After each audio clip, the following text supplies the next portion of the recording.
Murder cases have always been a very disturbing sight to behold.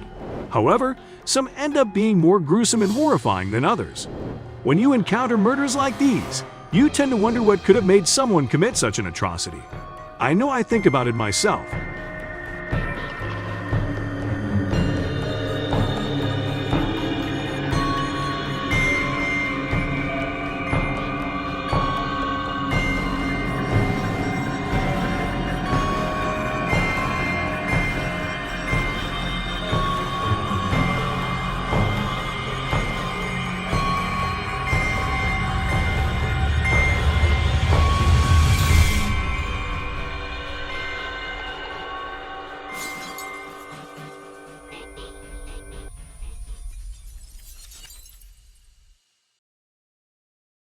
Welcome back to the Crime Lab channel. In today's video, we will be looking at the horrifying story of Jennifer Cave's death. When people hear of cases like this, you end up wondering, what could be the reason behind such an act? Could it be revenge, a crime of passion, or did they do it for the thrill? The story of Jennifer Cave's death horrifies many people, and we will be looking at the entire story as we go on. Jennifer Cave comes from a family of 5 girls. She moved to Corpus Christi, Texas, in high school in 2000. Before that, she attended school in Bishop, Texas. She graduated from Mary Carroll High School in Corpus Christi in 2002, and by August of that same year, she traveled to San Marcos, Texas, to attend Texas State University as a finance major. She decided to drop out after 1 semester and work at a restaurant in Austin, Texas, while attending Austin Community College, Riverside campus. Up until the time of her death, she worked for a law firm as a legal assistant.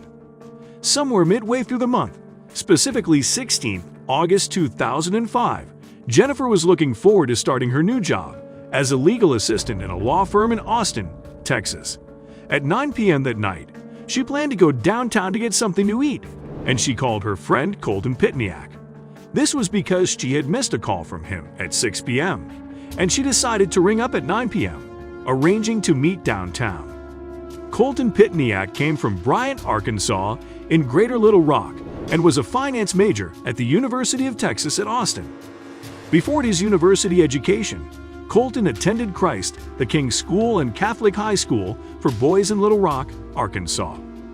He was a National Merit Scholar, and in 2000, Colton was one of 7 senior finalists at his high school and one of 166 senior finalists in the state. Colton had high grades and earned a scholarship to attend UT Austin. To put it simply, he was a pretty smart guy. However, Colton had a pretty shady past. He had once entered a rehabilitation program for drug use. This was because the police found cocaine, prescription sleeping pills that he had unlawfully obtained, and anxiety medication in his apartment in 2004. He was arrested for possession of illegal drugs.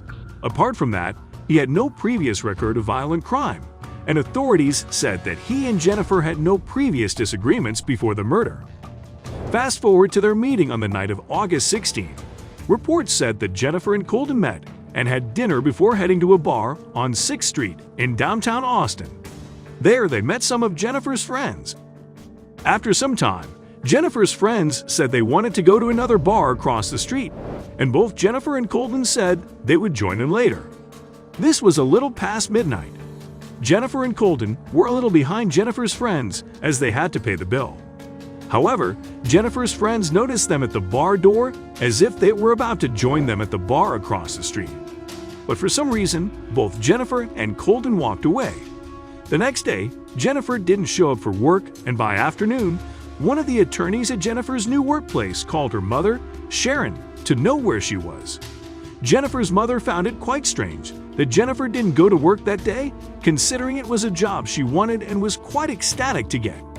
Her mother tried calling her, but to no avail.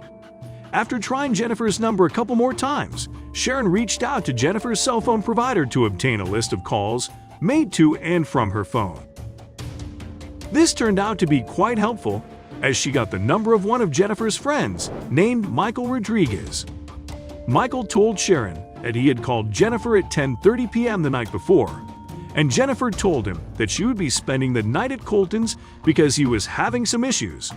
Michael said he had sent her 2 more messages that night, which she replied, and he even called her twice more at midnight and 1:05 a.m. According to Michael, Jennifer said that Colton was upset, and he told her that the only people who could help him were in jail.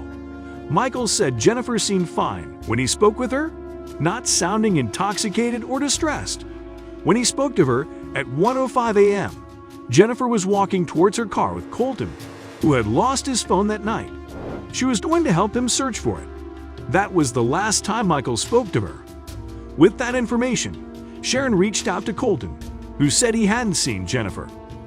Sharon spoke to more of Jennifer's friends, who all said she seemed fine and was last seen with Colton. She called Colton again and told him that the police would be coming over to ask him some questions, as she had reported her daughter missing. She also came down to Austin with her boyfriend, Jim Sedgwick. The police said they saw Jennifer's car at the apartment complex where Colton lived, but they couldn't search his place due to lack of a warrant. Sharon, Jim, and Jennifer's sister, Vanessa, didn't have this limitation and went ahead to search Colton's apartment. At this point, they made the horrifying discovery of Jennifer's body. Upon discovery, Jim called the police again because they found Jennifer's body partially dismembered with many stab wounds. Her head and hands were found in a plastic bag beside her body, and a hacksaw had been placed on her abdomen. After her death, she was shot in the head again, and toxicology reports showed that Jennifer had alcohol, marijuana, and methamphetamine in her system during her death. According to a prosecutor of the Travis County, Texas government, Bill Bishop, as far as murders go, this is a very clean murder. He shot her through the arm, and the bullet traveled into the chest and through the heart, killing her instantly. It was the post-murder behavior that made it so grotesque. The mutilation was anger. It wasn't any effort to hide the body or get rid of the body. It was just playing with it like it was a toy. After 4 days, Mexican police apprehended Colton in Piedras Negras, Mexico, and he was with Laura Hall. Laura Hall was a University of Texas at Austin student who at one time had been Colton's girlfriend. Apparently, on the day that Jennifer's body was found, Colton and Laura escaped from the United States using Laura's car. The Mexican law enforcement handed the two to the U.S. Marshals, who arrested Colton immediately. Colton was charged with murder and Laura with tampering with evidence and hindering the apprehension of Colton. They both pleaded not guilty. At his trial, Colton testified, saying he had no recollection of what happened as he had taken Xanax and had been drinking since 5 p.m.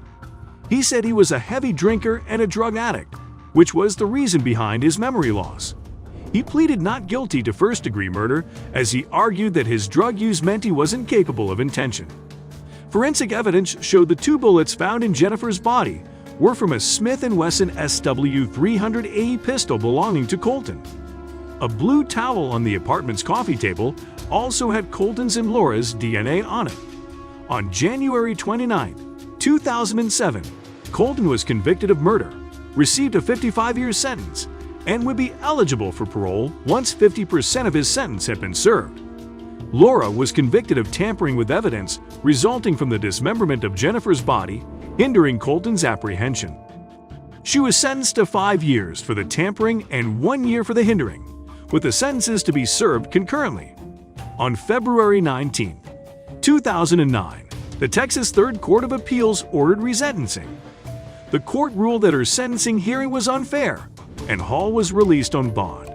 In 2010, a jury in Travis County, Texas, resentenced Hall for 10 years for tampering with evidence, 1 year for hindering apprehension, and $17,396.92 in fines. On March 15, 2018, Laura was released on parole under mandatory supervision, including GPS monitoring, and could not return to Travis County or make any contact with Jennifer's family until after the end of her prison sentence, which was in August of the same year. Thank you for watching this video. Hit us up in the comment section and give us a thumbs up if you liked the video. Also, don't forget to subscribe to the channel for more videos.